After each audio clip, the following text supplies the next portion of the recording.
Hey all, here OS Reviews. You're watching our hands-on review of a wireless HDMI kit that consists of a receiver and a transmitter. So there are two small boxes, one which you plug into your laptop, smartphone, whatever device you want to mirror the display to, and the other which connects to the monitor.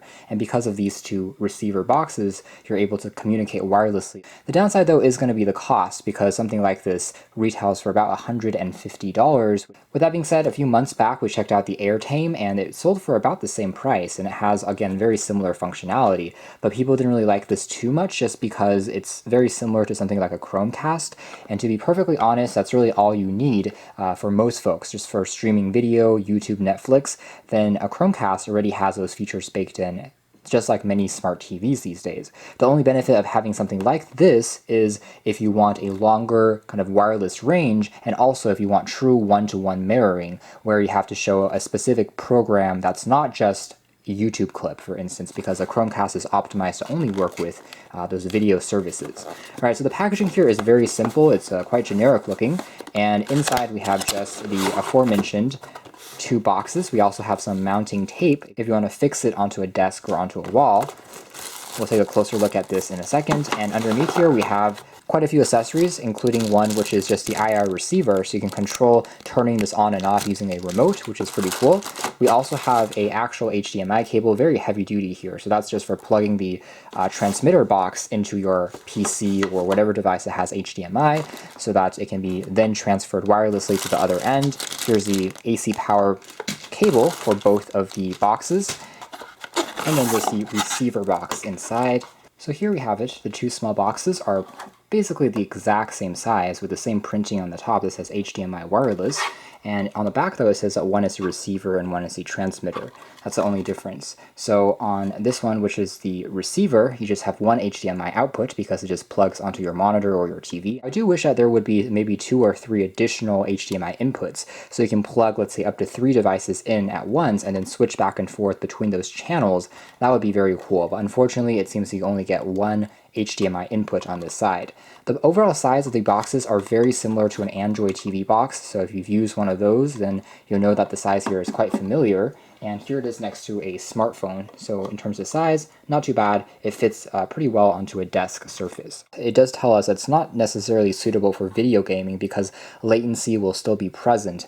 The fastest experience is definitely plugging in a device directly using HDMI. That reduces lag the most. It says that the maximum resolution supported is 1080p and not 4K, so that's something to keep in mind as well. So by default, when I don't have a device plugged into the transmitter box, you can see that the receiver box just shows connecting, but upon plugging something in, after about 20 seconds, you can see that it will now display the image. So there definitely is a few seconds in between for it to initiate, but afterwards everything opens up fine. And since I have just a Windows computer plugged in right now, so you're able to do anything, including run any programs from your computer, there is a little bit of a latency, so you can tell that as I'm moving my cursor around, it seems a little bit jumpy on screen. Of course, on your computer, it's going to be a lot smoother. So that's what they mean when they say it's not as recommended for things like gaming.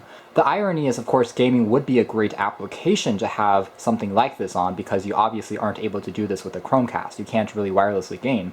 But even though you can do that, it's going to give you some more choppier frame rates than if you just plug something in directly using HDMI. But for things like sharing a web page as a presentation, you can see that it works just fine. No real problems there. I can also play back a video, and that works too. It's in full 1080p right now. Again, the maximum resolution that you're able to produce using the wireless kit here. And you can tell that overall the video is loading up pretty well. I can scrub ahead, and as far as the other end, it seems to be receiving that command pretty quickly, and everything is playing back quite smoothly in good full HD resolution. Reading or PDF, and that also works fairly well without too many problems as far as sharing things like PDF documents on a larger display. Here's another demo of something like a Google Doc running in the background. You can see that it's running just fine. Again, any of the legacy Windows apps can be fully run on here and shared onto a larger display. So if you are using it again, for a business or a company, it definitely makes a lot more sense. Otherwise, no real issues as far as compatibility. I also tried it with a Linux computer, I tried it with a Chromebook, and everything works just fine. It's just plug and play. So you definitely don't need to install any secondary software or drivers to make this process work. And by the way, this is what the box displays as far as the lights are concerned when the connection is plugged in. So we have both a red light for power. There's also kind of a flashing blue light. That means it's continuously sending the signal and the image to the other box. And we have a continuous light over here. That means the HDMI port is being used. Performance-wise, here's the deal. If you're in the same room and it's just within a few feet of one another, it's still a little bit slower than having a direct HDMI plug-in, but it's still quite fast.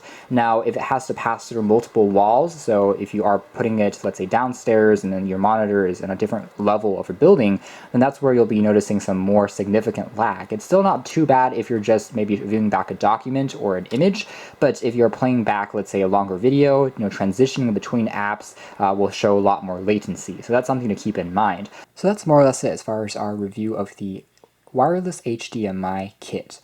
Overall, again, this is something that's a bit more niche than I would say a Chromecast, because that's sufficient, in my opinion, for most consumers just watching videos wirelessly.